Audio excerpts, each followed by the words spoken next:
हो हाय डारा लोर गहरे बैठन है चिरैया डारा लोर गहरे बैठन है चिरैया डारा लोर गहरे।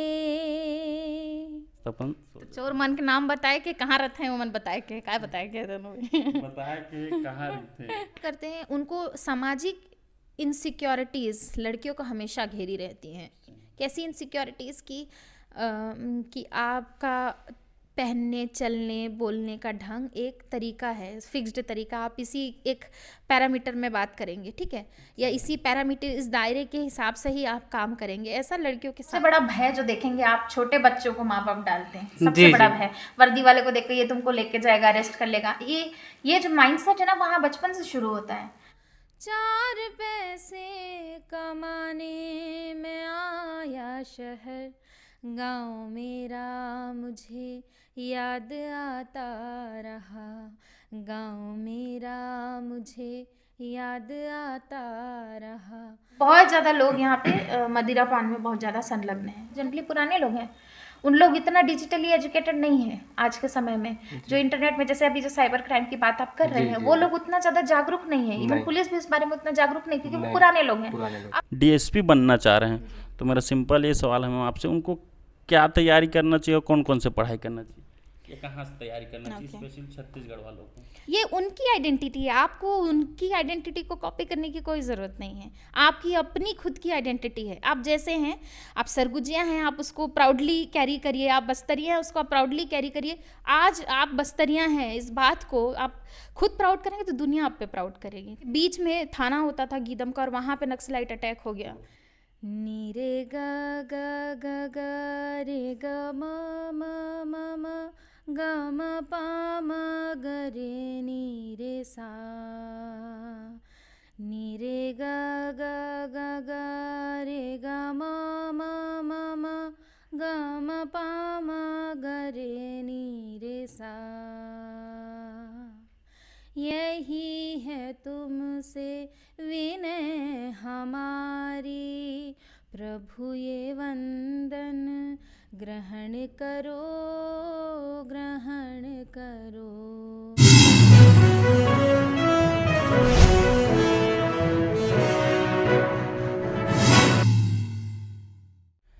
जय हिंद, जय भारत, जय जोहार, जय छत्तीसगढ़। मैं अमित कुमार और आप सभी का स्वागत है टीजीबी मीडिया में। और आज के हमारे खास कार्यक्रम नारी शक्ति विशेष में जैसे कि आप जानते हैं कि हर बार जो है हम एक नए नारी शक्ति के साथ आप सभी के सामने रूबरू होते हैं। एक ऐसे ही खास शख्सियत, एक ऐसे ही खास नारी आज हमारे बीच उपस्थित हैं। इनका मैं जिक्र करना चाहूँगा। ये जो वर्तमान में जो है ये डीएसपी पोस्ट में हैं, और मैम का मैं नाम बताना चाहूँगा, स्निग्धा सिंह। और मैम के स्वागत के लिए मैं 2 लाइन बोलना चाहूँगा। इन्हें नींद कहाँ आती है साहब, तभी तो ये पुलिस वाले बने हैं। जब हम रात में सोते हैं तब भी ये जागते हैं। जब हम दिवाली होली मनाते हैं तब भी ये अपना फ़र्ज निभाते हैं। जब ये दुनिया मुस्कुराती है तब भी पुलिस वाली अपनी ड्यूटी निभाती हैं। पुनः आपका स्वागत है मैम हमारे चैनल में। थैंक यू जी अच्छा, मेरा सर्वप्रथम सवाल आपसे रह गया मैम, आपका जो प्रारंभिक जीवन रहा वो कैसा रहा? प्रारंभिक जीवन जो है कि वो बस्तर डिस्ट्रिक्ट में मैंने रह के मेरे एजुकेशन हुआ है। जब हम पढ़ रहे थे उस समय पूरा एक संभाग जो बस्तर संभाग है, उसमें दंतेवाड़ा और बस्तर, कांकेर, मतलब नॉर्थ से लेके साउथ तक है ना, बहुत बड़ा जिला हुआ करता था वो। डिवीज़न के बाद भी कांकेर और बस्तर डिवीज़न के बाद, उत्तर बस्तर दक्षिण बस्तर के डिवीज़न के बाद भी पूरे संभाग भर में सिर्फ एक ही स्कूल नवोदय विद्यालय का हुआ करता था। तब मैं वहाँ सेलेक्ट हुई, तो मेरी जो शुरू की मेरी फाउंडेशन है, जो मेरा आधार है, वो मेरे स्कूल एजुकेशन की वजह से काफ़ी स्ट्रॉन्ग रहा है, जिसका मतलब उसकी वजह से जो हूँ मैं आज भी कहूँगी शुरू से काफ़ी मतलब कह सकते हैं, आई डोंट नो। अब जो इस मुकाम में आई हूँ, जब पहले थी स्कूल जा रही थी तब ये समझ नहीं आया था कि सेलेक्ट हो गई हूँ। पेरेंट्स काफ़ी अवेयर थे क्योंकि दोनों मेरे माता पिता शिक्षा के फील्ड से थे। तो वो लोग उन लोगों ने काफ़ी हमेशा मुझे प्रोत्साहित किया है कि एक और अच्छा मार्गदर्शन दिया। तो जब 5वीं तक की पढ़ाई जो है मैंने वो हमारे बस्तर डिस्ट्रिक्ट गाँव बस्तर से कहाँ है की है, वहाँ गांव की। बस्तर मेरा गांव नहीं है वैसे। अच्छा गाँव, वाह। हाँ, वहाँ मेरे पेरेंट्स जॉब करते थे बस्तर संभाग में। इनफैक्ट उन्होंने अपनी पूरी सर्विस बस्तर संभाग में ही दी है, उन्होंने कहीं और वो गए नहीं। तो जब मैं फर्स्ट से लेके जो 5th तक की पढ़ाई होती है, 1ली से 5वीं तक की पढ़ाई मैंने सरस्वती शिशु मंदिर बस्तर से की है। 5वीं के बाद मतलब गर्मी की छुट्टियों के समय हमने तैयारी की जवाहर नवोदय विद्यालय की परीक्षा के लिए। मेरे पापा का काफ़ी एम्फेसिस था उसमें, उनका मतलब वो काफ़ी ध्यान देते थे मेरी पढ़ाई पे। तो उनके मार्गदर्शन में मैंने फिर जवाहर नवोदय विद्यालय की परीक्षा उत्तीर्ण की। फिर 6वीं से लेके 12वीं तक मैंने वहीं पढ़ाई की है। सब्जेक्ट क्या था 11th के बाद? 11th के बाद बायोलॉजी, मतलब 10th के बाद मैंने बायोलॉजी परस्यू किया है। और उसके बाद जो मेरी कॉलेजिंग हुई है वो दुर्ग से हुई है, साइंस कॉलेज दुर्ग से मैंने मास्टर्स इन बायोटेक्नोलॉजी किया है। तो वो मेरा पूरा एजुकेशन जर्नी ऐसा रहा है। अच्छा, उस टाइम फिर रहन सहन कैसा है, वो बस्तर का जो कल्चर है वो कुछ अलग क्योंकि माना जाता है? हाँ बिल्कुल। अब जैसे अभी ये मेरी पहली बार, मैं सरगुजा संभाग में मैं पहली बार आई हूँ। आप मानेंगे नहीं, पर मुझे ना बस्तर और सरगुजा में कोई खास अंतर नहीं लगा। ऐसा लगता है जैसे मैं बस्तर में ही हूँ। और इसका पूरा श्रेय जो है ये जो मैं कह रही हूँ उसके लिए रिस्पॉन्सिबल है वो है कि एक हम लोग का जो आदिवासी परिवेश है पूरे छत्तीसगढ़ का, वो लगभग एक जैसा है। भाषा बोली अलग हो सकती है, सरगुजिया लोगों में और बस्तर के लोगों में भाषा का थोड़ा सा अंतर है, लेकिन जो सादगी है, जो साधारण होने का जो भाव है, पूरे छत्तीसगढ़ के आदिवासी समाज में एक जैसा है। और दूसरी बात जो कि बस्तर जो है एकदम जंगल से भरीपूर्ण, मतलब वन संपदा से परिपूर्ण रहा है। तो और जैसे सरगुजा जैसे ही मैं आई तो मुझे यहाँ का क्लाइमेट और यहाँ का जो जंगल वातावरण है बिल्कुल वैसा ही लगता है जैसे मैं अभी भी बस्तर में हूँ। तो मुझे कोई खास ऐसे अंतर समझ नहीं आता। अब यहाँ वहाँ के लोग भी उतने ही आत्मीयता से मेरे साथ पेश आए हैं जितने यहाँ के लोग पेश आए हैं। तो मतलब एक जैसा ही लगता है मुझे। अच्छा, एक और सवाल में, वहाँ नक्सलाइट बोलते हैं, उस पर आप क्या कहना चाहेंगे? अच्छा, एक्चुअल में है क्या? नहीं, मैं इस पे ये बहुत अच्छा सवाल है एक्चुअली में। क्या है, मैं दंतेवाड़ा में जो अबुझमाड़ का बॉर्डर, जवाहर नवोदय विद्यालय बारसूर जो है वो अबुझमाड़ के बॉर्डर पे है एक्चुअली में। तो मेरी स्कूलिंग जब शुरू हुई 2000 के समय, 2001-2000 के समय, हम जब 6th में वहाँ मैंने एडमिशन लिया, 2002 है एक्चुअली में। तो 2002 जब मैंने एडमिशन लिया तब हमारे पास उतना इंफ्रास्ट्रक्चर नहीं होता था इसका, पुलिस फोर्सेस का। तो वो समय है जब छत्तीसगढ़ बन रहा था, वो अपनी रिसोर्सेस को एग्जीक्यूट कर रहा था। और वो समय भी है जब घोर नक्सलिज्म छाया हुआ था पूरे क्षेत्र में। इवन तब की बात है, सरगुजा का जो आज सूरजपुर है, जो आज नक्सल मुक्त हो गया है, वो भी नक्सल प्रभावित क्षेत्र हुआ करता था। तो तब की बात मुझे आज भी अपना समय याद आता। जब मैं पहली बार स्कूलिंग गई, स्कूल के बाद हम लोगों को, हमारा स्कूल तो घने जंगल के बीच में हुआ करता था। तो हम वहाँ से 2-3 किलोमीटर रनिंग के लिए बाहर हम लोगों को ले जाया जाता था। तो वहाँ पे उस समय आसाम से बटालियन आके रुकी हुई थी उस एरिया में। तो वो हम जब रनिंग करने जाते थे सड़क पे, और क्योंकि एकदम घना जंगल है वहाँ पे, ऐसे एमेनिटीज़ इंफ्रास्ट्रक्चर नहीं, तो आसाम से जो लोग आए हुए थे राइफल लेके, वो लोग बीच रास्ते में ऐसे बंदूक पकड़ कर खड़े रहते थे। तो उस समय ना ये हम लोग के लिए बहुत छोटे बच्चे का दिमाग कैसा था, 10 साल के बच्चे का दिमाग, इतने कौतूहल का और proud at the same time. क्यों प्राउड? क्योंकि वर्दीधारी किसी को ऐसे देख रहे हैं, पता है नक्सल क्षेत्र है, स्कूल ऐसा इंटैक्ट हुआ करता था और चारों तरफ से हम लोग मतलब आसाम बटालियन वालों से घिरे हुए थे। पर एट द सेम टाइम उनको देख के हम लोगों को प्राउड लगता था कि कभी हम अफसर बनेंगे तो उनके जैसे हमको वर्दी पहनने को मिलेगा। तो उस समय उस बात की गंभीरता को मैं नहीं समझती थी कि क्या चल रहा है वहाँ पे। फिर कुछ सालों के बाद दंतेवाड़ा में गीदम जो नाका था, अपनी शहर थोड़ा कस्बा है दंतेवाड़ा से थोड़ा दूर, मुझे जो अपनी स्मृति में उस समय की मैं याद है छोटेपन में कि गीदम पे हमला हुआ, नक्सलाइट हमला।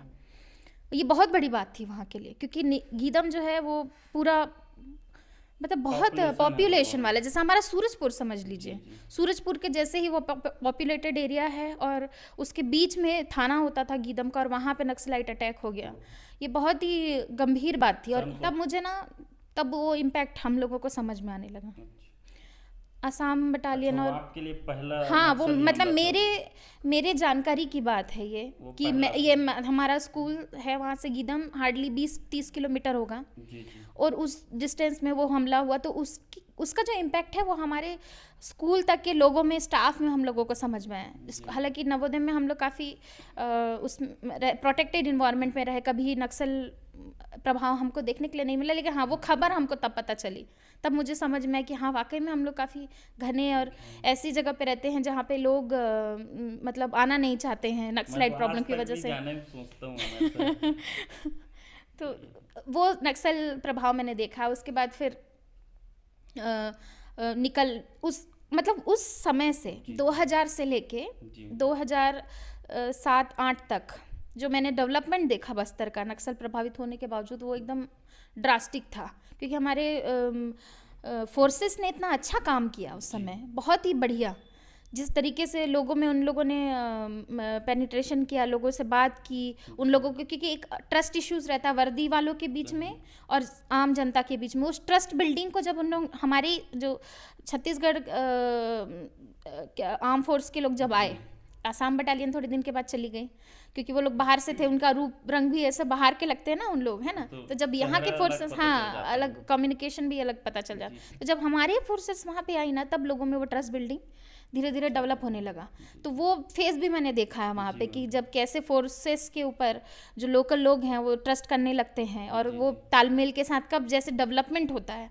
वो समय याद है, एक सकरी सड़क हुआ करती थी, और अभी तो मतलब बहुत ही बढ़िया हाईवे, हाँ, पूरी हाईवे बन गई है वो पूरी। आप आई मीन उसी रास्ते से दंतेवाड़ा होते हुए आप विशाखापट्टनम तक जा सकते हैं। तो बहुत अच्छा डेवलपमेंट हुआ हमारे फोर्सेस आने के बाद वहाँ। तो मैम, आप हमारे मीडिया के माध्यम से जो लोग डरते हैं मैम एक्चुअल में बस्तर जाने के लिए, उनके आप क्या बोलना चाहेंगे? मुझे तो लगता है कि पूरे छत्तीसगढ़ में बहुत सबसे ज़्यादा खूबसूरत जगह है। इनफैक्ट मैं कई जगह गई हूँ, मतलब मैं हिमालय घूमी हूँ, मैं दक्षिण भारत भी गई हूँ, लेकिन जितने अच्छे जलप्रपात हमारे बस्तर में हैं वो कहीं नहीं है।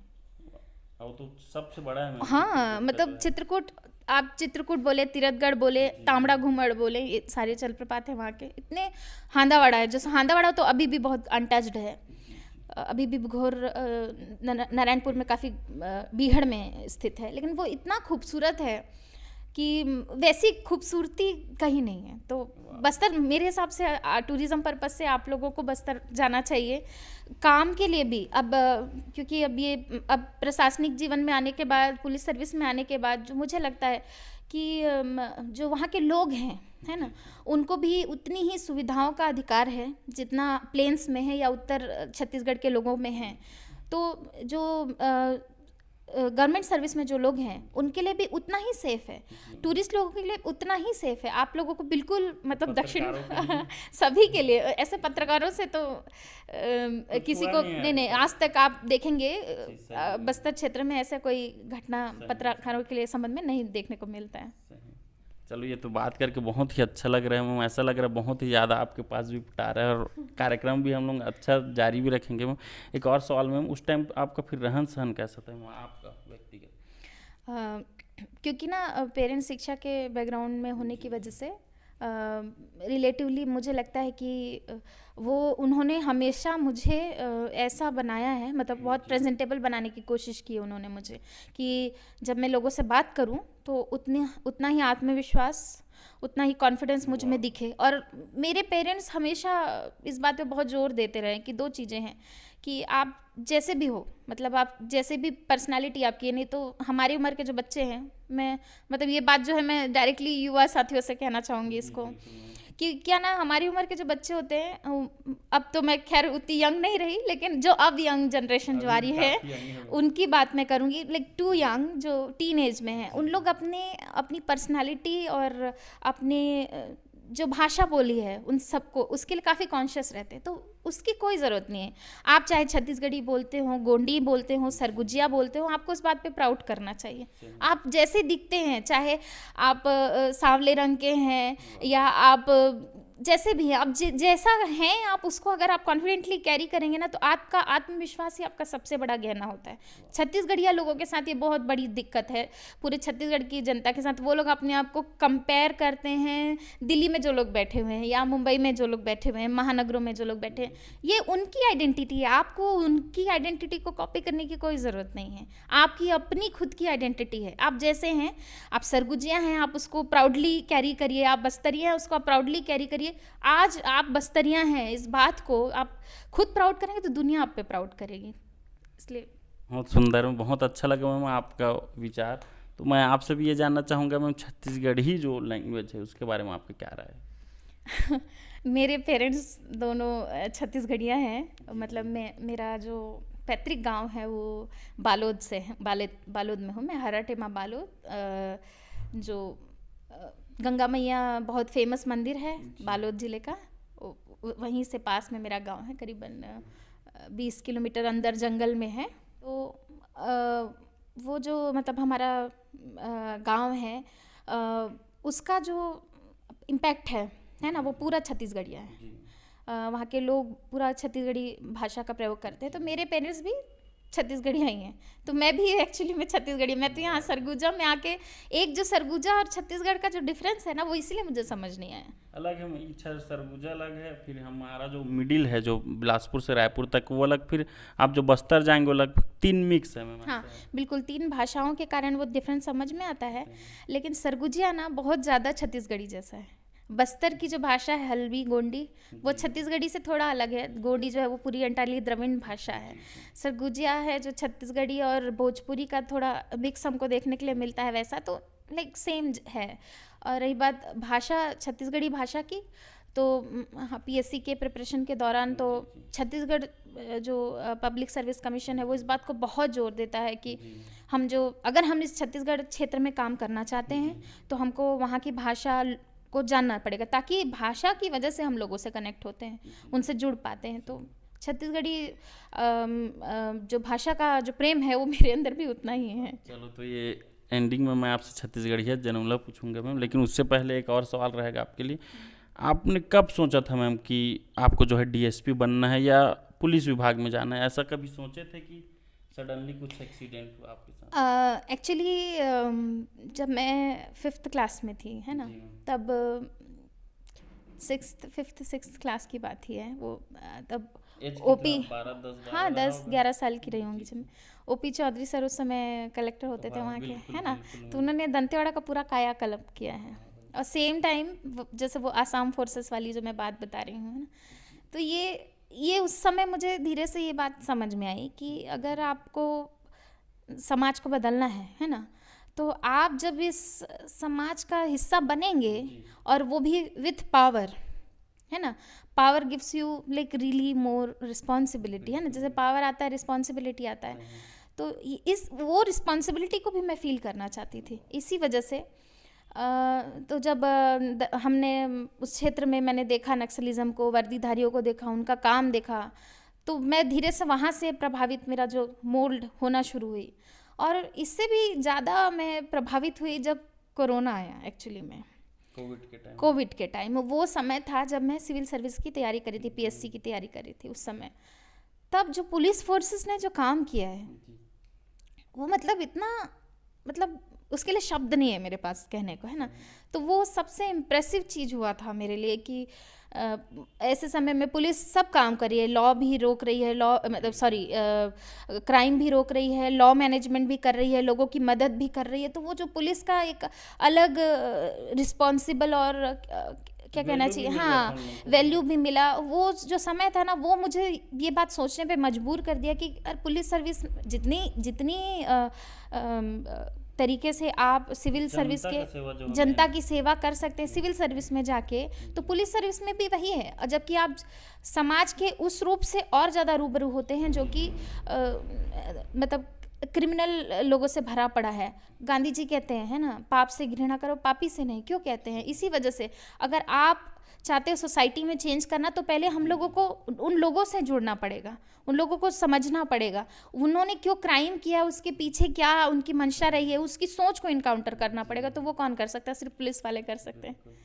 तो मतलब आप पहले से माइंड सेट था मैम, आपको 2000 जाना है? नहीं 2000, हाँ ऑब्वियसली वहाँ से मोल्ड हुई। फिर कोविड का दूसरा दौर जो मैं बता रही हूँ, फिर 2019 का जब नोटिफिकेशन आया, तब उसमें मतलब काफ़ी पोस्ट था डीएसपी का। तब मुझे लिटरली मैं उस समय ये मेरे को लगा कि हाँ मुझे डीएसपी बनना है।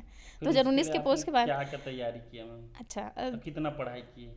मैं ना पहले मैंने ना सिविल सर्विस की तैयारी के लिए मैं दिल्ली गई हुई थी। मतलब यूपीएससी की तैयारी करना मैं पढ़ाई शुरू भी की। काफ़ी है मैम आपकी। शिक्षा। हाँ 2016 में मैं दिल्ली गई यूपीएससी की तैयारी के लिए। लेकिन पारिवारिक कारणों से मतलब फादर मेरे एक्सपायर हो गए, मेरी माँ को उस समय मेरी ज़रूरत थी, तो मैं सोचा कि ठीक है अभी ये आइडिया ड्रॉप कर दिया जाए। तो 2016 के बाद जब मैं घर आई 2017 में, तब वो उसी जिद्दोजहद में वो फेज़ मेरा बहुत बुरा फेज़ रहा है, क्योंकि एट द सेम टाइम आपको घर परिवार के बारे में सोचना है, पढ़ाई भी करना है। मैं इवन उस समय ये भी फिगर आउट कर रही थी कि मेरे को यूपीएससी पढ़ना है कि सीजीपीएससी पढ़ना है, क्योंकि अचानक से रिसोर्सेज कम हो गए मेरे लिए। फिर मैं उसी समय में, क्योंकि घर का काम होता था, मैं घर से बाहर निकली। सही मायनों में मैं अलग अलग कार्यालयों में गई हूँ उस समय, बैंक में कैसे काम होता है, क्योंकि पहले पेरेंट्स जब होते हैं, मम्मी पापा होते हैं, तो आपको इन सब चीज़ों की ज़रूरत नहीं पड़ती है ना। तो जब मैं खुद गई कि मैं तहसील कार्यालय में कैसे काम होता है, बैंक में कैसे काम होता है, सभी से गए थे कि देखने गए थे? नहीं मतलब मुझे एक्चुअली मेरी परिस्थिति ऐसी हो गई थी कि मुझे ही खुद करना पड़ा सब कुछ ना, काम खुद करना पड़ा। तब मुझे ना वो रुझान और मेरा डेवलप हुआ, तब मैं क्लियर हुई कि अब मैं ये सोच रही हूँ कि मुझे सिविल सर्विस की तैयारी करना है, तो क्यों ना वो सर्विस मैं अपने छत्तीसगढ़ के लोगों को दूँ। जब मैं उन्हीं लोगों से मिल रही हूँ, तो मेरे को उनकी समस्याएं समझ में आई, तब मुझे ये समझ में आई कि और मैं क्या बेहतर कर सकती हूँ। तब मैंने ये और पुख्ता हो गया मेरे लिए ये बात कि हाँ अब मुझे सिविल सर्विस करना है और वो छत्तीसगढ़ में ही लोगों को सर्व करना है। तो 2017-18 ये 2 साल मैंने बहुत अच्छे से मतलब प्रिपरेशन किया। 2018 में मैं लगभग 0.5 मार्क्स से चूक गई थी, और वो मेरे लिए बहुत हार्ट ब्रेकिंग समय था। लेकिन मेरी मम्मी ने उस वक्त जो कहा कि बेटा मैंने तेरे को जलते और खपते देखा है पढ़ाई करते हुए, है ना, तो वो कहती थी कि ये जो आज नहीं समझ में आ रहा, अभी ब्रॉडर वे में कुछ समय के बाद जब तुम सेलेक्ट हो जाओगे, तब तुमको अपना ये जो मेहनत की हो ना वो दिखेगा, तुम सेलेक्ट हो जाओगे। और उनका बात मतलब पेरेंट्स जानते हैं अपने बच्चों को, माँ बाप से ज़्यादा कोई अच्छे से नहीं जान सकता ना। तो वो उनके कहे अनुसार फिर मैंने अपनी तैयारी को ही कंटिन्यू रखा। फिर 2019 के पेपर में मैं सेलेक्ट हुई। तो जब सेलेक्ट हुए मैम, तो कैसा माहौल था उस टाइम? मेरे परिवार में कोई कभी सिविल सर्विस में नहीं रहा है, मतलब मेरे थे? हाँ मैं अपने मेरे पूरे 100 साल की हिस्ट्री में, मेरे परिवार के 100 साल की हिस्ट्री में हम 100 साल से ज़्यादा हो गया बालोद में रह रहे हैं। आप फर्स्ट हो बोलो पूरे इतिहास में। हाँ मैं अपने पूरे परिवार के इतिहास में, इनफैक्ट मेरे ननिहाल और मेरे ददिहाल दोनों की तरफ से मैं कहूँगी कि मैं पहली सिविल सर्विस मैंने क्रैक किया। और वो एक दिन वो दिन बहुत ही खूबसूरत होता है जिस दिन रिजल्ट आता है। पूरी काया पलट हो गई मेरी मम्मी मतलब इतनी खुश थी, मैं बहुत खुश थी। वो सप्ताह भर मुझे याद है, बधाइयाँ आ रही हैं, मिठाइयाँ आ रही हैं, लोग गुलदस्ते लेके आ रहे हैं, कई इंटरव्यू हो रहे हैं। मेरे पेरेंट्स को सब बोल रहे हैं कि बेटा मतलब मेरी माँ का बहुत बहुत ज़्यादा सेक्रीफाइस किया उन्होंने इस समय में। तो वो उन्होंने जो भी अपना सेक्रीफाइस किया वो सब वो काउंट कर रही हैं। तो आज उस दिन उनको ये लग रहा था कि हाँ ये मतलब सिद्ध हो गया उनका, ये इतने दिन की तपस्या सिद्ध हो गई, ऐसा फील हुआ था। अच्छा, एक और सवाल मैम, जितने दर्शक हमारे देख रहे हैं या जो स्टूडेंट भी देख रहे हैं या जो डीएसपी बनना चाह रहे हैं, तो मेरा सिंपल ये सवाल है मैम आपसे, उनको क्या तैयारी करना चाहिए और कौन कौन से पढ़ाई करना चाहिए, या कहाँ से तैयारी करना चाहिए स्पेशल छत्तीसगढ़ वालों को? अभी पिछले 2-3 सालों से जो मैंने शिफ्ट देखा, जब 2018 में पहली बार हम लोगों का सिलेबस बदला था, पुराने पैटर्न के हिसाब से था पहले, अब बदल गया वो 2018 के बाद। वो मेरा पहला सीरियस अटेम्प्ट था।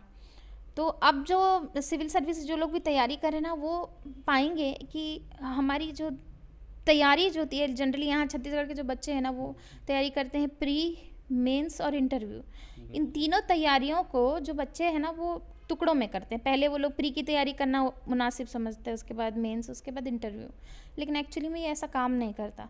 हमें जब भी तैयारी करनी है तो हमें एक ना इंटीग्रेटेड, संयोजित रूप में एक तैयारी करने की ज़रूरत होती है कि हम ऐसी तैयारी करें कि वो हमारे प्री में भी काम आए, मेंस में भी काम आए, और वो अल्टीमेटली हमारे इंटरव्यू में काम आए, क्योंकि वो हमारी क्या बोलते हैं, तैयारी को और पुख्ता करता है उससे, है ना। तो वो जब हम इंटरव्यू में सामने बैठते हैं तो वो तैयारी, जो प्री की तैयारी है, वो हमारी इंटरव्यू में भी झलकती है। क्योंकि सिर्फ वो पर्सनैलिटी का टेस्ट तभी हो पाएगा ना जब आपने किसी चीज़ को काफ़ी समय से आप प्रैक्टिस कर रहे हों। तो तैयारी जब भी करें तो उसको पूरा इंटीग्रेटेड तरीके से करें, पहली बात। और दूसरी बात, मैं इंग्लिश मीडियम की बच्ची हूँ। मैं इंग्लिश मीडियम की बच्ची हूँ, पर ऐसा नहीं है। जैसे एक मिथ है CGPSC के बारे में कि जो बच्चे हिंदी मीडियम के होते हैं उनके लिए ये पेपर टफ जाता है, या कुछ तो ये भी मानते हैं कि इंग्लिश मीडियम के बच्चे होते हैं उनके लिए पेपर टफ जाता है। ऐसा कुछ नहीं है। देखिए, जो हिंदी मीडियम के बच्चे होते हैं उनके लिए बहुत सारा मटेरियल मार्केट में अवेलेबल है। इतनी टाइप, हाँ, हिंदी मीडियम वालों के लिए बहुत सारा मटेरियल और काफ़ी इनरिच मटेरियल उपलब्ध है। अब जो आजकल के जो बच्चे हैं उनके लिए जो टास्क है वो ये है कि स्क्रीनिंग करना, सही गुड क्वालिटी ऑफ कंटेंट को स्क्रीनिंग करना बहुत ज़्यादा ज़रूरी है। तो आज क्योंकि हम अब ये इंटरनेट का ज़माना है और सभी जितने भी एजुकेशनल इंस्टीट्यूट्स हैं वो अब लर्निंग प्लेटफॉर्म्स, इतने सारे लर्निंग प्लेटफॉर्म्स आ गए हैं अब, तो उसमें से जो क्वालिटी कंटेंट है, गुणवत्तापूर्ण कंटेंट है, उसको स्क्रीनिंग करना आजकल के बच्चों के लिए बहुत बड़ा टास्क है। तो उस पर ज़्यादा ध्यान देना चाहिए।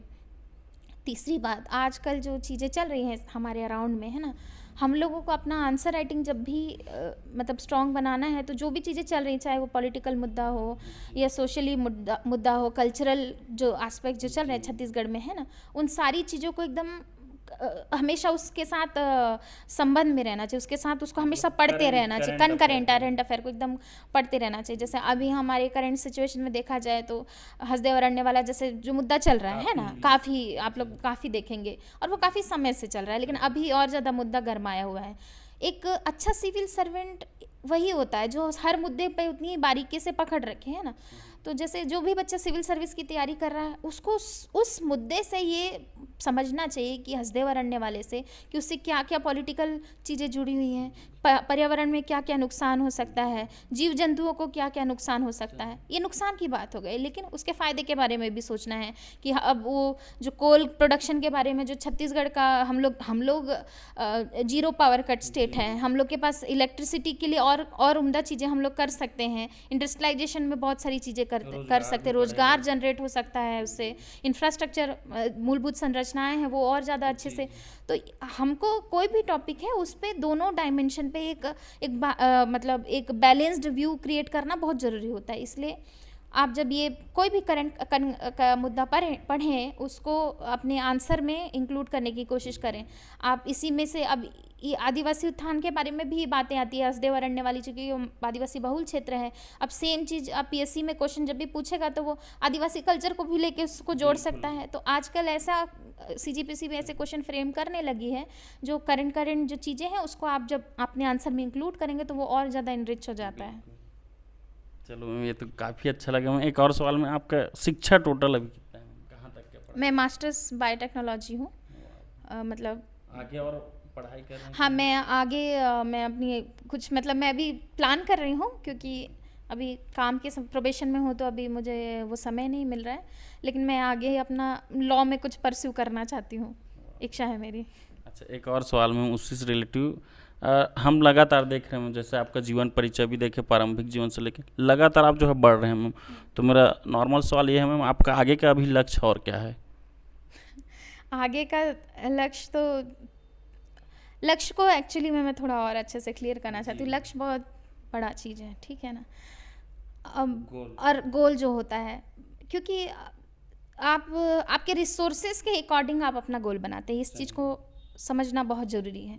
आपको अपनी असलियत पता होना चाहिए कि आपके पास 10 चीज़ें हैं, उन 10 चीज़ों को आप कैसे इफेक्टिव में, कई बार इस बात को बोलते हैं कि इफेक्टिव रिसोर्स मैनेजमेंट जिसको बोलते हैं ना, हमको ये नहीं सोचना चाहिए कि सामने वाले के पास क्या है और हमारे पास क्या नहीं है, हमको तुलना नहीं करना। पहला चीज़ हमको ये सोचना चाहिए कि मेरे पास क्या है, तो अब मैं अपना फ्यूचर गोल इस हिसाब से सेट करती हूँ कि क्योंकि अब मैं पुलिस सर्विस में हूँ और गवर्नमेंट में आने के बाद अब मैं लोगों से बहुत ही डायरेक्ट वे में जुड़ पाती हूँ, है ना।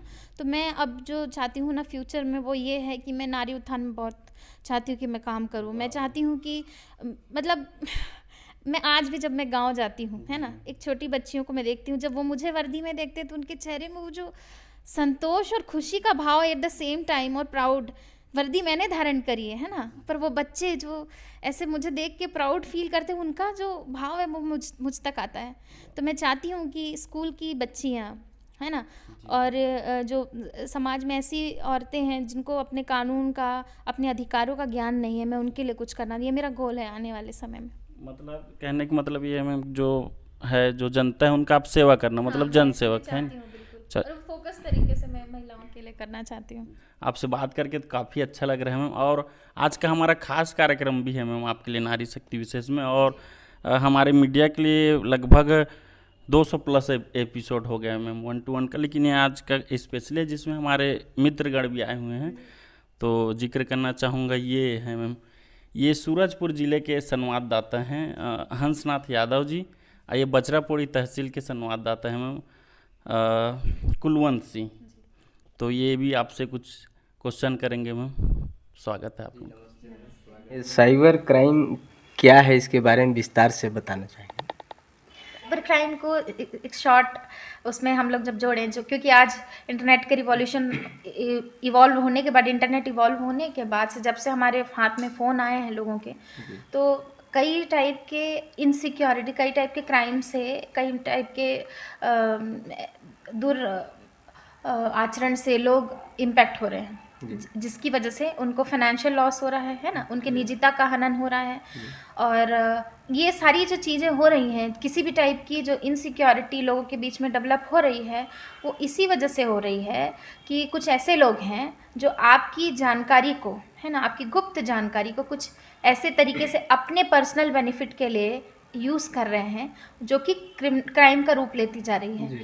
तो यानी कि साइबर क्राइम मतलब इंटरनेट, डिजिटल मीडिया की मदद से लोगों की निजता, फाइनेंशियल या मेंटल एस्पेक्ट को, जो ऐसी कार्य प्रणाली या ऐसे एक्टिविटी जो हनन कर रही है, पहुंचा रही है, नुकसान पहुंचा रही है, उसको हम लोग इन शॉर्ट में साइबर क्राइम कहते हैं। अब देखेंगे जो साइबर क्राइम का आज का जो फेज़ है, ज़्यादातर जो हमको देखने के लिए मिला है, ऐसे क्राइम जो मनी लॉन्ड्रिंग है ना, फिशिंग है, ये जो टर्म्स हम यूज़ करते हैं, मनी लॉन्ड्रिंग, फिशिंग है, क्या बोलना चाहिए, जो आपका फेसबुक आईडी है या व्हाट्सएप आईडी है, उसकी जो क्लोनिंग है, ये सब टाइप होते हैं साइबर क्राइम के। लोगों में इंटरनेट के माध्यम से हम अपना बैंक अकाउंट, अपना आधार कार्ड, अपने फ़ोटोज़, जो बहुत ही प्राइवेट और निजी चीज़ें होती हैं, उसको हम लोग हैंडल करना चाहते हैं, तो हम क्या करते हैं, उन सारी चीज़ों को अपने फ़ोन में सेव करते हैं। आज के ज़माने में हम कोई भी बैंकिंग ट्रांजैक्शन करते हैं, हमारे फ़ोन के थ्रू करते हैं, है ना। लोगों से कनेक्ट होना, हम कैसे कनेक्ट होंगे, हम डिजिटल प्लेटफॉर्म यानी कि फेसबुक और इंस्टा के थ्रू कनेक्ट होते हैं। पर हम कभी कभी ये भूल जाते हैं कि ये जानकारी कितनी गोपनीय है। इस गोपनीयता को हम संभाल नहीं पाते। हम अपना फ़ोन नंबर बड़ी आसानी से ऐसे जगह पे, ऐसे प्लेटफॉर्म पे, पब्लिक प्लेटफॉर्म पे, चाहे वो इंस्टा हो, फेसबुक हो, इसके अलावा भी आप बैंक में देते हैं अपना पर्सनल नंबर, आप कहीं रेस्टोरेंट गए, आप अपना पर्सनल नंबर किसी को दिया, और किसी का भी नंबर लोगों में सर्कुलेट होना बहुत आसान होता है। उस फ़ोन नंबर के माध्यम से वो आपका जो जिस भी टाइप का स्मार्टफोन आप चला रहे हैं, वो लोग उसमें सेंड करते हैं आपको। फिशिंग जैसे एक साधारण क्राइम का तरीका है फिशिंग। फिशिंग अर्थात मतलब कोई भी आपकी प्राइवेट जानकारी को किसी भी माध्यम से जान ले। एक साधारण जो जिसकी वजह से झारखंड का बहुत बड़ा एरिया हम लोगों को पता चला था कि वहाँ के लोग जनरली ये काम कर रहे हैं, और राजस्थान के भी कुछ लोगों का, कुछ एक क्षेत्र का हमको पता चला था कि क्या करते थे वो लोग, ब्लैंक कॉल करते थे कि हम बैंक से बात कर रहे हैं, आपके बैंक खाता सीज कर दिया गया, आपका ATM बंद कर दिया गया। उसके माध्यम से आप अपना जो गोपनीय जानकारी है आप सामने वाले को दे देते थे, और आपके बैंक खाते से पैसे कट जाया करते थे। ये बहुत ही शुरू का फेज़ हम लोगों ने साइबर क्राइम का देखा। उसके बाद अब जो स्थिति है, अब की स्थिति में ऐसा हो गया है कि व्हाट्सएप के माध्यम से, वीडियो कॉल के माध्यम से आपको ब्लैकमेल किया जा रहा है।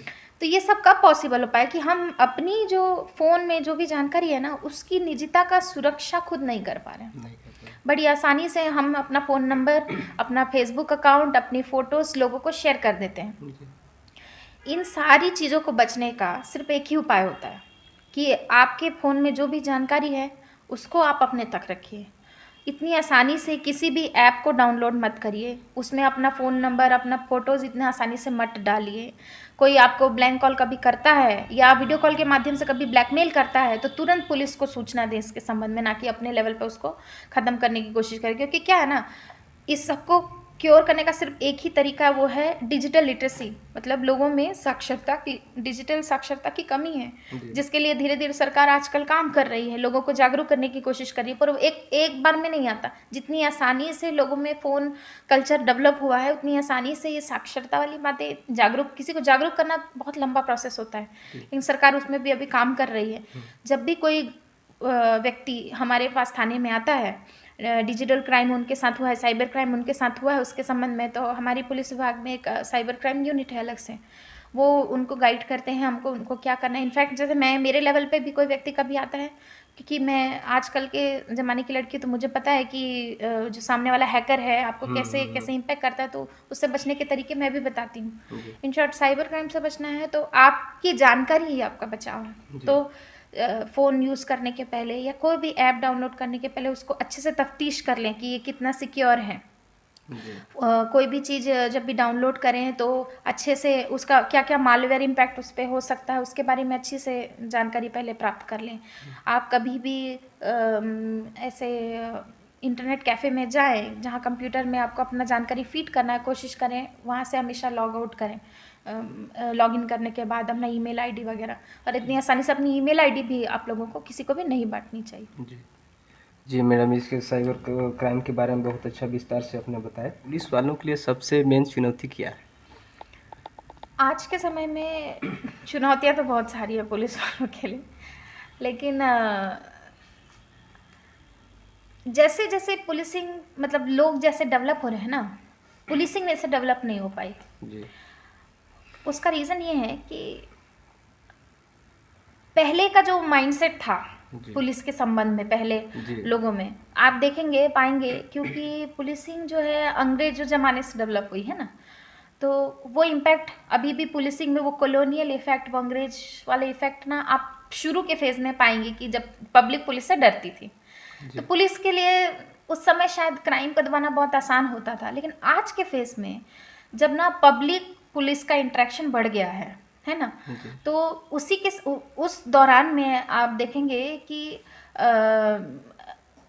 लोग अपना जो ग्रीवेंस है ना, मतलब अपना जो दुख है, उनके साथ जो भी कुछ हुआ है, वो पब्लिक आज पुलिस के पास बहुत आसानी से लेके आ रही है। ये अच्छी बात है। इसकी वजह से क्या होता है, लोगों के में हम लोगों का पेनिट्रेशन बढ़ गया है। लेकिन एट द सेम टाइम क्योंकि इंटरनेट डेवलप हो गया है तो लोग भी उतने ही शातिर हो गए हैं, क्राइम करने वाले उतने शातिर हो गए। जो हमारा जो पुलिस का डर है ना, वो अभी अपडेट नहीं हुआ। हम लोगों को जब भी कोई एविडेंस कलेक्ट करने जाना होता है, क्योंकि ज़्यादातर जो पुलिस विभाग के जो लोग हैं वो भर्ती कब के, उनमें जो भर्ती हुए वो जनरली पुराने लोग हैं। उन लोग इतना डिजिटली एजुकेटेड नहीं है आज के समय में। जो इंटरनेट में, जैसे अभी जो साइबर क्राइम की बात आप कर रहे हैं, वो लोग उतना ज़्यादा जागरूक नहीं है। इवन पुलिस भी इस बारे में उतना जागरूक नहीं, क्योंकि वो पुराने लोग हैं। अब हमारे जनरेशन के लोग जो 2000 के बाद से जो लोग भर्ती हो रहे हैं, उन लोगों में डिजिटल लिटरेसी आप देखोगे, वो लोग जानते हैं। तो अभी भी ना वो ट्रांजिशन जो है वो आप देखेंगे पुलिस में और कि उनके वर्क कल्चर में क्या डिफरेंसेस आ रहे हैं ना, वो आप देखेंगे इंटरनेट की वजह से। ये सबसे बड़ा चैलेंज हमारे लिए होता है। दूसरी बात, आप आएंगे कि ना हम लोग के पास ना फोर्सेस की कमी बहुत ज़्यादा होती है जी।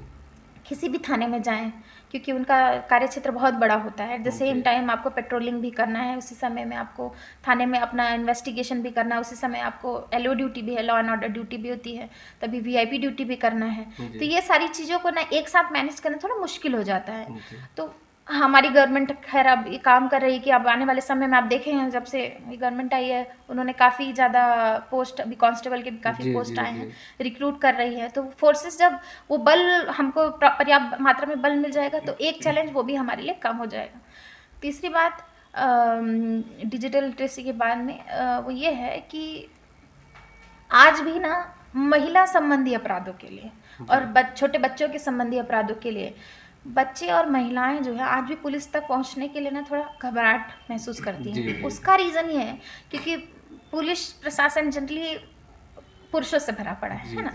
तो अब क्योंकि अब महिलाएं जैसे मेरे जैसी हैं, कई और महिलाएं हैं, महिला कांस्टेबल है, वो लोग पुलिस फोर्स में भर्ती हो रही हैं। तो अब ये चैलेंज भी अब हमारे लिए धीरे धीरे कम होने लगा है कि जो महिलाएं हैं और छोटे बच्चे हैं वो हमसे ना अपना तकलीफ, अपनी प्रॉब्लम शेयर करने के लिए अब डरते नहीं हैं।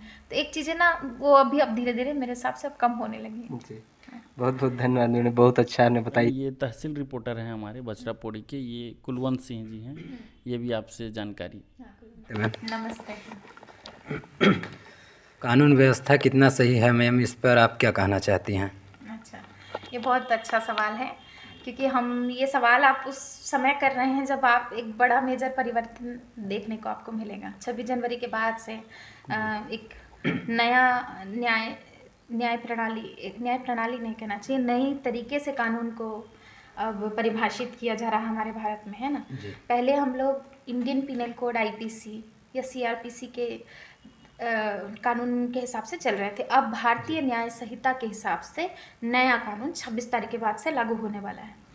आप जिसके संबंध में कुछ एक भ्रांति अभी लोगों में बीच में फैली हुई थी, जिसकी वजह से जो ड्राइवर सभी सड़क पे आ गए थे ना। पुरानी न्याय व्यवस्था जो नई प्रणाली जो आ रही है, उस नयापन लाने की कोशिश की गई है, वो इसी वजह से की गई है। जो पुराना जो न्यायिक प्रणाली थी वो काफ़ी पुरानी थी, 1864 के समय, अंग्रेजों के समय वो लाई गई थी। तो आज के परिप्रेक्ष्य में, आज के सर्कमस्टेंसेस में कहीं कहीं वो जो है ना लूप होल्स थे, उसमें कहीं कहीं लैग कर रही थी। हमारे जो विवेचना का जो प्रोसीजर है वो काफ़ी पुराना था। अब इंटरनेट आ गया है, फ़ोन है सबके हाथ में, डिजिटल हो गया सब कुछ। तो हमको भी पुलिस व्यवस्था को और कानून व्यवस्था को भी उसके हिसाब से अपडेट होने की ज़रूरत है। इसलिए अब हम पाएंगे नई न्याय व्यवस्था के अनुसार कि ऐसी सारी चीज़ें जहाँ जहाँ लूप होल्स थे और हम लोग कोई भी चीज़ को तत्काल प्रभाव से नहीं कर पाते थे, रियल टाइम बेसिस पे नहीं कर पाते थे, अब वो 26 तारीख के बाद से नई प्रणाली के हिसाब से हम पाएंगे कि कुछ कुछ जगहों पे हम इफेक्टिवली काम कर पाएँ। और एंड ऑफ द डे क्या है, ये इंसान की मंशा के ऊपर भी निर्भर करता है। और उसी मंशा को टाइट करने के लिए, मतलब उसी मंशा को लोगों को और ज़्यादा रिस्पॉन्सिबल बनाने के लिए, अकाउंटेबल बनाने के लिए नई न्याय व्यवस्था है ना, वो एक क्या कहना चाहिए, चेक एंड बैलेंस का काम करेगी। और हम लोग जो पुलिस है और लॉ एजेंसी है, इवन हमारे जो 4 स्तंभ है, पत्रकार महोदय, सब लोगों की भी बात मैं करूँगी, ये लोग सब आपस में चेक एंड बैलेंस बनाते हैं एक दूसरे के ऊपर, है ना। तो वो सारे अंग है ना, ये बहुत ही और प्रखर तरीके से काम कर पाएंगे। और उसकी वजह से हम देखेंगे कि जैसे लॉ जुडिशरी ये चाहती है कि किसी भी बेगुनाह को सजा मत हो, तो उस चीज़ को भी पुलिस वाले भी इंश्योर कर सकेंगे कि पूरी जो प्रणाली है जिसमें किसी मजबूर या कोई ऐसा व्यक्ति जिसकी गलती नहीं है, वो इंश्योर कर सकेंगे कि ऐसा व्यक्ति अरेस्ट ना हो पाए। जब से इस क्षेत्र में आप आए हैं और लगातार दौरा कर रही हैं, तब से सबसे ज़्यादा कौन कौन से केस आपको देखने को इस क्षेत्र में मिला है? अच्छा, क्योंकि ये एक कोयला मतलब बहुल क्षेत्र है और क्योंकि एक ट्राइबल क्षेत्र भी है, तो 2 चैलेंजेस जो मुझे यहाँ पे मतलब फेस करने के लिए मिला है। कोयला बहुल क्षेत्र होने की वजह से ना ज़्यादातर जो अपराध हैं, है ना, वो गैर कानूनी खनन और ये वाले अपराध, चोरी वाले अपराध मुझे बहुत ज़्यादा मिले, क्योंकि छोटा एरिया है इसलिए छोटे लेवल पे ही मिलता है। और क्या है ना, इसको ट्रैक करना और मुश्किल हो जाता है, क्योंकि ये वही लोग हैं ना, ये क्रिमिनल लोग नहीं है, ये हमारे ही लोग हैं जिनको रिसोर्सेज चाहिए। आप ऐसे में किसी व्यक्ति को पकड़ के ऐसे ही आप जेल में नहीं डाल सकते, है ना। तो ये एक चैलेंजिंग है कि एट द सेम टाइम मुझे यहाँ पे जो कोयला लेके जा रहे हैं जो लोग, उनको समझाना भी है, उनको क्राइम भी कम करवाना है उनको, और हमारे गवर्नमेंट का जो रिसोर्स जो जा रहा है उसको भी रोकना है। ये एक बहुत बड़ा मतलब मैंने देखा। और दूसरा चीज़ जो यहाँ देखा, बहुत ज़्यादा लोग यहाँ पे मदिरा पान में बहुत ज़्यादा संलग्न हैं। तो मदिरा पान की वजह से कई और क्राइम मतलब रूप में जन्म लेते हैं, जैसे जुआ है ना, महिला संबंधी अपराध है, ये छोटे बच्चों के लिए भी बहुत ज़्यादा इम्पैक्टफुल होता है कि पारिवारिक बैलेंस उससे बिगड़ता है। ये भी मैंने बहुत ज़्यादा देखा है। तो ये कोई बुराई नहीं है, एक मतलब क्राइम नहीं है, एक सामाजिक बुराई जो मुझे देखने को मिलती है। उसके संबंध में भी खैर हमारे जो क्षेत्र की महिलाएं वो काफ़ी जागरूक हैं, तो वो आप लोगों ने अभी देखा भी होगा, मीडिया ने कवर किया था उस बात को लेके कि बहुत बड़ा आंदोलन किया था थाना क्षेत्र में जाके, है ना, महिलाओं ने। तो ये जागरूकता का बात है, वो धीरे धीरे लोगों में आ रही है, ठीक हो जाएगा। बहुत बहुत धन्यवाद मैम। अच्छा, एक और साथी मैम हमारे बीच ये हाल ही में जो है नियुक्ति हुआ है हमारे मीडिया में, इनका नाम मैं बताना चाहिए, ये भंवर सिंह जी हैं, सरगुजा लोकसभा मीडिया प्रभारी हैं, तो वो भी आपसे कुछ जानकारी। नमस्ते मैम। मैम मेरा क्वेश्चन ये है, जनरली हम देखते हैं कि हमारे गांव देहात के लोग पुलिसों से बहुत ज़्यादा डरते हैं, और विदेशों में देखते हैं तो लोग अपने आप को पुलिस देख के अपने आप को सेफ्टी महसूस करते हैं। इस पर आप क्या कहना चाहेंगे मैम? ठीक है, ये आप ये जो सवाल कर रहे हैं वो करंट परफेक्ट में एकदम सही है, लेकिन मैं आपको डिफरेंस बताना चाहूँगी इसके संबंध में। ठीक है, पहला, ये मैंने पहले भी ये बात बोली है कि जो हमारा जो कानून जो बना वो अंग्रेज़ों के ज़माने में बना, तो वो इम्पैक्ट की वर्दी का कि लोगों के बीच में वो लोग आके शोषण करते हैं, लोगों का बात नहीं सुनते हैं, ये पहले का माइंडसेट है लोगों के बीच में ना। अब देखिए हमारा जो पुलिस प्रशासन में अभी जो चलन है, कई पुलिस ऐसे काम करती है जिसको पब्लिक सेंट्रिक काम है ना। जैसे कि अभी देखेंगे, अभी यातायात सप्ताह चल रहा है हम लोग का पूरे छत्तीसगढ़ में, इसमें लोग पुलिस खुद ऐसे लोगों से इंटरेक्ट हो रही है जो हेलमेट लगाते हैं, कई यातायात नियमों का पालन करते हैं, उनको फूल गुलदस्ता देती है वो, है ना, उनसे बात करती है, स्कूलों में जा रही है। सबसे बड़ा भय जो देखेंगे आप, छोटे बच्चों को माँ बाप डालते हैं, सबसे बड़ा भय वर्दी वाले को देख के ये तुमको लेके जाएगा, अरेस्ट कर लेगा। ये जो माइंडसेट है ना, वहाँ बचपन से शुरू होता है। तो उसको एनकाउंटर करने के लिए पुलिस क्या करती है, ऐसी जागरूकता अभियान के लिए छोटे छोटे बच्चों से इंटरेक्ट करती है, जैसे लैंगिक शिक्षा संबंधी हो, यातायात, जैसे अभी मैं कह रही थी। तो अभी क्या करी ना, स्कूलों में जाती है, सेमिनार करती है, लोगों से मिलती है, बच्चों से स्पेशली मिलती है, उनसे बात करती है कि तुम्हारी क्या समस्याएं हैं, आप हमसे बताएं, ताकि वो जो वर्दी का जो भय है ना वो कम हो सके। इसके अलावा कई सारे ऐसे सांस्कृतिक कार्यक्रम जो पुलिस के द्वारा ऑर्गेनाइज किए जाते हैं, आप यहाँ नहीं है वो, जैसे आप रायपुर में देखेंगे कि हेल्थ एसोसिएटेड जैसे एरोबिक्स है या मैराथन है, ऐसा इवन पिछले जुलाई की बात है, हमारे यहाँ भी एक मैराथन पुलिस के द्वारा ऑर्गेनाइज किया था। तो उससे क्या होता है ना, पुलिस और पब्लिक के बीच का जो खाई है वो पाटता जाता है, और वो पुलिस से बहुत आसानी से लोग आजकल मिल भी पाते हैं। ऐसे कई सारी सेवाएं, जैसे 112 की सेवाएं हैं, इसकी वजह से क्या हुआ ना, वो जो गैप है ना वो धीरे धीरे कम होने लगा, हर लोग आसानी से पुलिस तक अब पहुँच पाते हैं। और क्योंकि आपने ये बात बोली है, इसलिए मैं एक चीज़ और पब्लिक से मतलब गुजारिश करना चाहूँगी, खासतौर पे माता पिता, मतलब जो बच्चे हैं उनके, छोटे बच्चों के मन में पुलिस को लेके भय मत पैदा करिए। उससे क्या होता है कि वो उसी माइंडसेट से डेवलप होंगे, और उनको बड़े होने के बाद भी जब भी मान लीजिए लैंगिक अपराध जो बच्चों के बीच में हो रहे हैं, वो अपने माँ बाप को नहीं बताते हैं, उसी भय की वजह से वो पुलिस के सामने भी नहीं आते हैं और पुलिस को भी ये बात नहीं बताते, तो हमारे लिए चैलेंजिंग हो जाता है। तो मैं ये गुजारिश करूँगी जो पेरेंट्स हैं कि वो बच्चों को उतना ही जागरूक बनाएं, और पुलिस हमारे लिए कितना ज़्यादा मतलब बच्चों के लिए एक फ्रेंडली माहौल बनाने की पूरी कोशिश कर रही है। आपके बच्चे के साथ कुछ भी ऐसी घटना अगर हो जाती है तो आप हमसे आके मिलिए। हमारे पुलिस थाने में अलग से एक चाइल्ड केयर का एक सेक्शन होता है, बच्चों के बिठाने के लिए एक अलग सेक्शन होता है।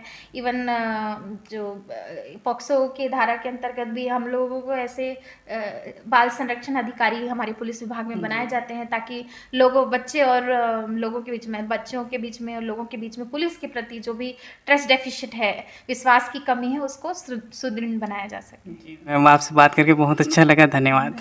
पुनः स्वागत है मैम आपसे वार्तालाप में। काफ़ी अच्छा लग रहा है मैम आपसे बात करके, ऐसा फील नहीं हो रहा है कि भाई एक डीएसपी के सामने बैठे हैं, बाकी बहुत ही अच्छा लग रहा है मैम।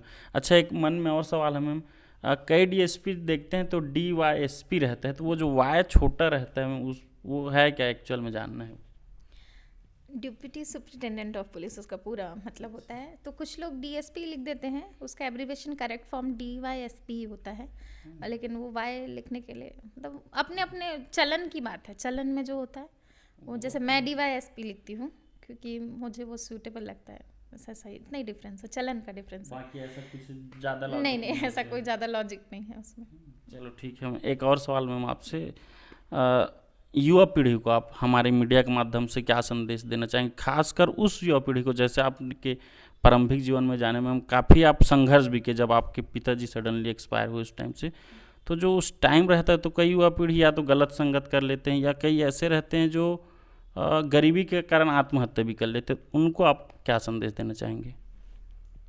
देखिए, ये ना आज के समय में, आज के परिप्रेक्ष्य में युवा पीढ़ी जो है, मेरा ये मानना है कि जो 2016 का जो एज है, टीन एज जिसको हम लोग कहते हैं, टीनेजर्स जो बोलते हैं, जो टीनेजर्स होते हैं वो हमेशा कंफ्यूज्ड रहते हैं, मानती हूँ मैं, पर ये कंफ्यूज्ड में रहते हैं और क्राइसिस सिचुएशन में भी रहते हैं, लेकिन उस क्राइसिस को अपॉर्चुनिटी बनाने की देरी होती है, सिर्फ उतना ही बात है। इतने युवा होने का सबसे बड़ी खूबसूरती ये है कि आपके पास फुल ऑफ एनर्जी है आप उस समय, और फुल ऑफ डर नहीं होता उस समय ना किसी चीज़ के लिए, एकदम आपके पास समझिए भरपूर ऊर्जा है, आप किसी से डरते नहीं हैं, आपके पास मेंटल स्ट्रेंथ है, आपके पास फिजिकल स्ट्रेंथ है। इस चीज़ को बस चैनलाइज करने की ज़रूरत है हमारी युवा पीढ़ी को, है ना। क्योंकि आजकल के लोग, मतलब पेरेंट जनरली सोशल मीडिया को लोग, मतलब जो हमारे अदर जनरेशन के जो लोग हैं, जनरेशन गैप की वजह से सोशल मीडिया को बहुत ज़्यादा इस चीज़ के लिए रिस्पॉन्सिबल मानते हैं। पर मैं ये मानती हूँ कि आज जैसे सोशल मीडिया है ना, कई साल पहले लोग फिल्मों को ब्लेम करते थे, उसके भी कई साल पहले लोग रेडियो को ब्लेम करते थे। तो जो जनरेशन गैप की वजह से ना, हर बार जो दूसरी पीढ़ी के लोग हैं वो करंट पीढ़ी के लोगों के बीच का जो डिफरेंस है, उसकी मेंटालिटी को उतनी आसानी से समझ नहीं पाते। तो आजकल के जो जनरेशन के लोग हैं उनको ये समझना पड़ेगा एक्चुअली में, ये जो इंटरनेट है, ये जो डिजिटल मीडिया है, ये आपका हथियार है, ना कि ये आपको पीछे करने का या आपके लिए दुरुपयोग में लाने का नहीं है। हथियार सेम वही बात है, एक तलवार आपके हाथ में है तो सेम टाइम वो सोचिए आपकी प्रोटेक्शन में भी काम आ सकता है, लेकिन किसी को चोट पहुंचाने में भी काम आ सकता है। तो ये सोशल मीडिया भी ऐसा ही है, अगर आप इसको सही उपयोग करेंगे, पढ़ाई में, अपनी पर्सनालिटी डेवलपमेंट में, लोगों के हित में, आप देखेंगे पाएंगे कि सोशल मीडिया में लोगों ने कितने अच्छे अच्छे काम किए हैं ना। इनकम भी कुछ लोग इसे इनकम का तरीका, अपने एम्पावरमेंट का तरीका बनाते हैं। तो आज की युवा पीढ़ी को ये करने की बहुत ज़्यादा आवश्यकता है कि उसको चैनलाइज करें। दूसरी बात, जब ये समय होता है ना जो टीन एज का है, आजकल के जो बच्चे हैं, खासतौर पे मैं आजकल के लड़कों से ये बात कहना चाहूँगी, बच्चियाँ देखेंगे, आजकल की बच्चियाँ बहुत ज़्यादा पढ़ने में काफ़ी, आप देखेंगे टॉपर के लिस्ट में लड़कियों का नाम पहले सामने आता है, बहुत ज़्यादा आता है। तो क्या ना, ये जो टीन एज वाला जो फैक्टर है, उसमें लड़कियों का जो लालन पालन का तरीका है माँ बाप को, है ना, वो क्या करते हैं, उनको सामाजिक इनसिक्योरिटीज़ लड़कियों को हमेशा घेरी रहती हैं। कैसी इनसिक्योरिटीज़ कि आपका पहनने, चलने, बोलने का ढंग एक तरीका है, फिक्स्ड तरीका, आप इसी एक पैरामीटर में बात करेंगे, ठीक है, या इसी पैरामीटर, इस दायरे के हिसाब से ही आप काम करेंगे। ऐसा लड़कियों के साथ होता है। लड़कों के साथ ना ये थोड़ा डिफरेंट है, पेरेंटिंग करने का तरीका थोड़ा डिफरेंट है, खुला छोड़ देते हैं। तो ये मेरे को चाहिए, ये मैं जो है ना आजकल के लोगों में, मतलब बच्चों को खास तौर पे, ये जो लड़के हैं उनको ये चीज़ समझाना चाहूँगी कि ये जो दायरा है ना, जो माँ बाप कभी हमारे अराउंड जो खींचते हैं, वो बहुत इम्पोर्टेंट होता है। क्योंकि हम लोग उस फेज़ में हैं कि हमको ना वो समझ नहीं होती कि किस हद तक ये हमारी बाउंड्री है। इस हद के बाहर हम चले जाएंगे अगर, तो वो हमारे लिए उनका नुकसान का परख नहीं होता। तो वो समझना आजकल की युवा पीढ़ी को बहुत ज़्यादा ज़रूरी है कि सामाजिक हमारी बाउंड्री कितनी है ना, वो भी समझना बहुत ज़्यादा ज़रूरी है। लड़की और लड़के में एक जो डिफरेंस होता है वो ये है, चाहे कुछ भी बोले, आज बोलते हैं लोग वुमेन एम्पावरमेंट की बात करते हैं, नारी शक्ति की बात करते हैं, बावजूद उसके भी आप देखेंगे क्यों लड़कियां इतना मतलब अच्छा कर रही हैं जीवन में, है ना। वो जो लिमिटेशन होने के बावजूद भी लड़कियां अगर इतना अच्छा कर पा रही है, तो वो सोचिए वो लोग मेंटली कितना स्ट्रांग होती हैं। लड़कों को भी सेम चीज़ चाहिए कि वो उतना मेंटली स्ट्रांग हो जाए। उनको ये जो गुस्सा होता है, उसको एंगर इश्यूज को कंट्रोल करना आना चाहिए। इस चीज़ को कैसे कंट्रोल कर सकते हैं? आजकल के बच्चे तो और ठीक है, जागरूक है कि वो अपना जो पूरा एनर्जी है ना वो अपने पर्सनल डेवलपमेंट में लगा, जैसे रनिंग करें, जिमिंग करें, खेल कूद में पार्ट लें, स्कूल में जो भी पार्टिसिपेशन, कॉलेज लेवल में जो जो भी होता है उसमें पार्ट ले। तो उससे क्या होता है ना, जो युवा पीढ़ी के जो लड़के हैं जनरली, वो लोग ना नशा, रैश ड्राइविंग और ये सारी जो कुरीतियाँ उससे बचते हैं। आप अपनी हॉबी पे काम करें, लड़के स्पेशली, बार बार कह रही हूँ मैं, अपने हॉबी के काम करें। अगर आप बहुत अच्छे फुटबॉलर हैं तो फुटबॉल खेलें। तो क्या होता है ना, उससे ऐसे पीयर प्रेशर से, ऐसे पीयर ग्रुप से आप अलग होने लगेंगे जो कि ना गलत संगति में है। आप अपने चरित्र डेवलपमेंट में काम करेंगे तो आप अपने आप पाएंगे कि आप और निखर के सामने आ रहे हैं, और निखर के कुछ काम कर रहे हैं। जैसे खेल, अगर आप खेल में अपने आप को इंडल्ज रखेंगे, आप म्यूज़िक वाले, जैसे मैं क्लासिकल सिंगर हूँ, मैंने अपने कल्चर, अपने हॉबी पे काम किया। आप अपने हॉबी पे काम करेंगे ना तो वो इम्पैक्ट ना आपकी पढ़ाई पे दिखता है, आपका कंसंट्रेशन बढ़ता है अगर आप इस पे काम करेंगे। तो आजकल की युवा पीढ़ी को चाहिए कि वो अपने हॉबी पे काम करें, अपने डिजिटल लाइफ है उसको एकदम सिक्योर करके रखें, अपने मेंटल हेल्थ पे काम करें, ये बहुत ज़्यादा ज़रूरी है। बहुत अच्छा जानकारी दी हूँ। कहने का मतलब ये है, जो अच्छे चीज़ें हैं उनसे जो है वो युवा पीढ़ी जो है बिजी रहे, है ना। अच्छा, एक और सवाल मैम, जैसे आपने छत्तीसगढ़ी जिक्र भाषा का भी जिक्र हुआ था बीच में, हमारे मीडिया का एक खास कार्यक्रम रहता है मैम, छत्तीसगढ़ी जनौला। तो अगर आप वो इजाज़त देंगे तो मैं पूछना चाहूँगा मैम आपसे। ठीक है जी, बताइए। अच्छा, तो मैम पहले पीएससी के प्रिपरेशन के दौरान हम लोगों ने बहुत जनौला बहुत पढ़ा है, तो शायद मैं इसका आंसर जानती होंगी। जी बिल्कुल मैम, एक आईएएस का भी क्वेश्चन रहेगा मैम आपसे, तो मैं पहला वही पूछना चाहूँगा। ऐसा क्या है मैम जो वर्ष और शनिवार में एक बार आता है? वर्ष और शनिवार में एक बार आता है। वह अरे बिल्कुल सही जो जी, हाँ। कैसे जानेंगे तो दोनों शब्द को हम मिलाएंगे तो फिर जानेंगे ही। परंतु शब्द शनिवार अगर वर्ष लिखेंगे तो उसमें तो पता चल जाएगा। बिल्कुल सही मैम, मायने रखते हैं मैम, काफ़ी हार्ड क्वेश्चन आप जान गए, पढ़ाई भी आपका। एक और है मैम, कौवा आसमान में उड़थे मगर रहीथे कहाँ? कौवा आसमान में उड़थे मगर रहीथे कहाँ, बताओ। मगर तो पानी में रहते हो, कहाँ रही था। बहुत बहुत सुंदर मैम। एक और है मैम, आप मन बर आप पुलिस वाले हो भी तो हो सकते हो आप मन जान जाओ। एक ऐसे गुफा है मैम जहाँ 32 चोरी थे और मन दिन में खाना खाते लेकिन रात में थक के सो जाते हैं।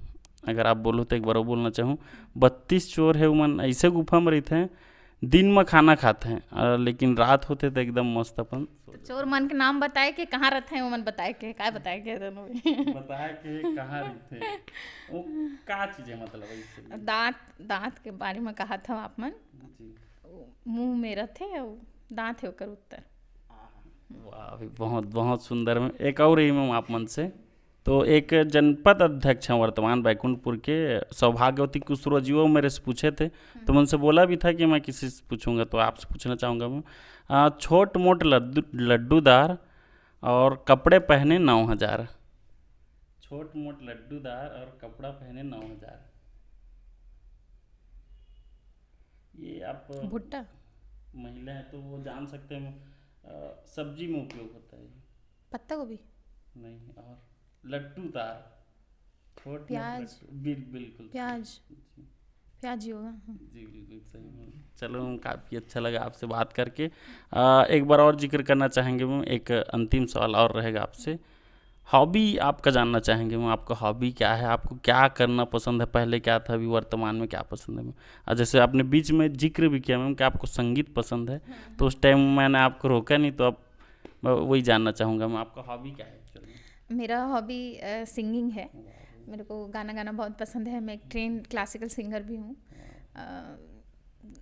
इंदिरा कला विश्वविद्यालय खैरागढ़ से मैंने डिग्री भी ली है स्कूल टाइम में। और हालांकि मुझे वॉलीबॉल खेलना भी बहुत ज़्यादा पसंद है। एकेडमी, पुलिस एकेडमी की ट्रेनिंग के दौरान हम लोग काफ़ी टाइम उसमें इंडल्ज रहते थे। लेकिन सिंगिंग क्या है, एक ऐसी चीज़ है ना जिसके लिए आपको कोई अलग एफर्ट नहीं लगाना पड़ता, आपका माइंड भी इंगेज रहता है, आपका एक कंसंट्रेशन बढ़ता है।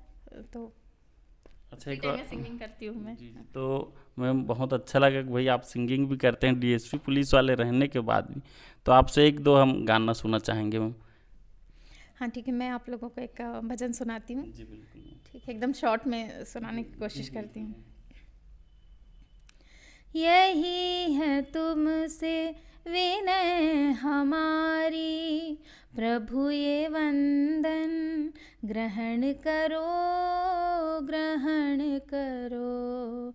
है द्वार सूना हमारे मन का, कभी तो अपने चरण धरो, चरण धरो। सागम पानी धा नी धा पा, निरे सानी धा पा मा गा पा मा धा पा। हे सृष्टि करता तुम अपनी रचना, सदा ही सीने में यूं ही रखना। सा म म प ग म ध ध ध नी प, तेरा ही सपना तेरे सभी हम, तेरे ही ख्वाबों की है ये सरगम। आ आ आ, अनंत यात्रा में आज आरती, हमारे संग संग ग्रहण करो, ग्रहण करो। यही है तुमसे विनय हमारी, प्रभु ये वंदन ग्रहण करो, ग्रहण करो। वाह भाई, बहुत सुंदर, बहुत सुंदर। ऐसा लगा मैम कि मैं सुनते रहूं, बहुत ज़बरदस्त हूँ। और इसमें एक और शब्द बोलना चाहूँगा मैम, अगर आप पुलिस नहीं रहते तो मेरे ख्याल से ऐसा लग रहा है कि आप सिंगिंग में भी काफ़ी आगे जा सकते मैं हैं। सोचती थी कि मैं बहुत छोटी थी तब, कि मतलब अभी मैं भी ये जा कारण सकते हैं। ये कारण है मेरी मम्मी, मेरी मम्मी सिंगर थी, तो वो जेनेटिकल है, वो उनकी वजह से। तो इससे एक और सवाल में, मैं जैसे फिल्म इंडस्ट्री से जुड़ा हूँ, कई एल्बम सॉन्ग भी हैं, तो अगर आपको एल्बम सॉन्ग वगैरह गाना में मौका मिलेगा तो आप गाएंगे कि नहीं? नहीं, बिल्कुल। मुझे छत्तीसगढ़ी भाषा से लगाव भी है, और क्योंकि सिंगिंग मेरी हॉबी है, अगर मुझे कभी मौका मिले तो बिल्कुल मैं गाना चाहूँगी। बहुत ही अच्छा लगा मैम। एक दो आपसे और मैम हम गाना सुनना चाहेंगे, और ख़ासकर अगर आप छत्तीसगढ़ी में गाएंगे तो बहुत अच्छा रहेगा मैम। हाँ ठीक है। जब मैं स्कूल में थी तो जैसे हमारे मध्य छत्तीसगढ़ में कर्मा ददरिया बहुत ज़्यादा लोगों के प्रचलन में है, तो मैं एक ददरिया सॉन्ग आप लोगों को सुनाना चाहूँगी। मुझे थोड़ा सा लिरिक्स याद नहीं है, मेरे को माफ़ करिएगा, देख कर गा रही हूँ मैं। ठीक है। ओ हो हाय डारा लोर गेहरे, बैठन है चिरैया डारा लोर गेहरे, बैठन है चिरैया डारा लोर गेहरे। हो हाय डारा लोर गेहरे, बैठन है चिरैया डारा लोर गेहरे, बैठन है चिरैया डारा लोर गेहरे। नहीं तो देखे रुकवाराई, नहीं तो देखे गाँव संगी, नहीं तो देखे गाँव, नहीं तो देखे रुकवाराई, नहीं तो देखे गाँव संगी, नहीं तो देखे गाँव, नहीं तो देखे संग सहेली, काकर संगे जाऊं डारा लोर गेहरे, बैठन है चिरैया डारा लोर गेहरे। ददरा के बीड़ी पत्ता तोड़ो नहीं को जाए रे संगी, तोड़ो नहीं को जाए, बालापन के दोस्तीला छोड़ो नहीं को जाए रे संगी, छोड़ो नहीं को जाए। हे हाय डारा लोर गेहरे, बैठन है चिरैया डारा लोर गेहरे, बैठन है चिरैया डारा लोर गेहरे। बहुत सुंदर, बहुत सुंदर है, बहुत ही अच्छा लगा मैम। मतलब मायने रखता है मैम, इतना मतलब कहने का मतलब है इतना मल्टी टैलेंटेड है मैम, है नहीं। एक और सवाल मैम आपसे, लुकिंग काफ़ी हट के मैम, ऐसा सिंगिंग से ये लग रहा है कि तमिल लुक पे है शायद आप। तो मैं एक ट्राइबल लड़की हूँ, ट्राइबल बस्तर क्षेत्र में ट्राइबल नहीं मैं बता रही हूँ। ट्राइबल बस्तर की जो लड़कियाँ हैं, हम लोग का जो मैं गोंड ट्राइब से हूँ, तो जैसे उनका कैरेक्टर ही होता है करली हेयर्स, मतलब करली बाल होते हैं उनके, चौड़े फॉरहेड होता है, नोज ब्रॉड होता है, तो वही मेरा जेनेटिक कैरेक्टर है, ये मेरा ट्राइबल कैरेक्टर। इसी को मैं बार बार कहती हूँ कि आप जैसे भी दिखते हो, आप उसको कैरी करना जानोगे तो लोग आपकी आइडेंटिटी को उस हिसाब से मतलब अपनाने लगते हैं। तो पहले आप अपने आप को अपनाओगे, लोग आपको अपनाएंगे। बहुत सुंदर, बहुत ही अच्छा लगा मैम, और बहुत बहुत धन्यवाद मैम कि आप हमको इतना समय दिए इसके लिए। और एक और अंतिम सवाल मैम, अगर आपके मन में कुछ बात छूट रही होगी तो आप हमारे मीडिया के माध्यम से जो हमारे दर्शक हैं, जो आम जनता है, उनको आप क्या संदेश देना चाहेंगे? मैं लोगों से यही मतलब अपेक्षा करती हूँ आज के समय में, क्योंकि समय बहुत ज़्यादा बदल रहा है, हमें लोगों को एक दूसरे से आपस में बहुत ज़्यादा जुड़ के रखना ज़रूरी है। देख रही हूँ मैं कि परिवार एज अ इंस्टीट्यूशन, एक संगठन, धीरे धीरे परिवार जो नैतिक मूल्य है परिवार का, वो कम होता जा रहा है, जिसकी वजह से माँ बाप अलग होते हैं, उनके बीच के झगड़े होते हैं, तो बच्चों पे वो इम्पैक्ट आता है और वो बच्चे धीरे धीरे क्राइम की तरफ मुड़ने लगते हैं। तो हमें बहुत ज़्यादा ज़रूरी है कि हमारे जो पारिवारिक मूल्य हैं उसको हम इंटैक्ट करके रखें। और जो आजकल के जो बच्चे हैं उनके लिए ये है कि अपने मेंटल हेल्थ पे बहुत ज़्यादा काम करें, लोगों से बात करें, कोई भी चीज़ों को सिर्फ अपने तक सीमित ना रखें। सबसे अच्छे दोस्त होते हैं आपके माँ बाप, आप उनसे अपने समस्याओं को साझा करें, ताकि एक हम धीरे, जब परिवार एक इंस्टीट्यूशन सक्सेसफुल होगा, एक परिवार अच्छे से बनेगा, तो वो धीरे से गांव अच्छा बनेगा, गांव से पूरा राज्य और पूरा देश अच्छा बन पाएगा। जी, बहुत ही सुंदर विचार है मैम आपके, और पुनः आपके बहुत बहुत धन्यवाद मैम। आपसे बात करके बहुत अच्छा लगा, और अपना कीमती समय देने के लिए बहुत बहुत धन्यवाद मैम आपका। Thank you so much.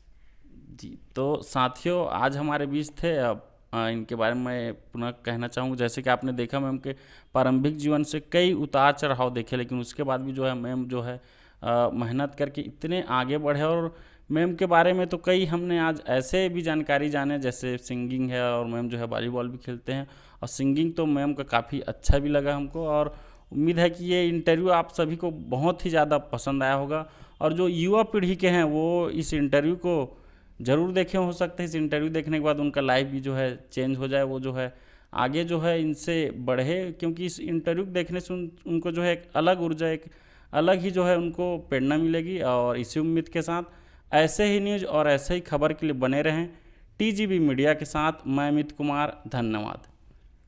बहुत ही अच्छा लगा मैम आपका गाना, एक और लास्ट हम सुनना चाहेंगे मैम आपसे। अच्छा, एक गज़ल मैं सुनाऊंगी, और ये गज़ल उन सारे लोगों के लिए है जो अपना घर परिवार छोड़ के दूसरी जगह काम करने जाते हैं। तो ये उसकी मनस्थिति के बारे में है, और ये मेरा बहुत ही दिल के बहुत करीब है। ये भजन में ये गज़ल मैं आप लोगों को सुनाना चाहूँगी, क्योंकि मैं मतलब अपने मम्मी पापा से काफ़ी दूर आके यहाँ काम कर रही हूँ, तो मैं हाँ काफ़ी दूर है, तो मैं ये बार मैं फील करती हूँ, इसलिए मुझे मालूम है सब लोग इससे कनेक्ट भी कर पाएंगे।